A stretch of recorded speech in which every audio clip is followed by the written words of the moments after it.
If you're a Laravel developer, you need to know these 5 commands. They'll supercharge your workflow in no time. First up, pp artisan serve. This command quickly launches a local development server, allowing you to test your app on localhost. Just type pp artisan serve in your terminal to get started. Next, pp artisan make model. Use pp artisan make model name to quickly generate a new model. This helps structure your data for easy database interactions. Third, pp artisan make controller. Want to set up a new controller? Just run pp artisan make controller name. It keeps your code organized and helps you handle routing easily. Fourth, pp artisan migrate.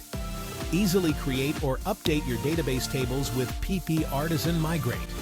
Perfect for setting up migrations in a snap. Finally, pp artisan tinker. Tinker lets you play around with your Laravel app in an interactive shell. Just type pp artisan tinker to start experimenting. Try out these commands and boost your Laravel workflow. Follow for more Laravel tips.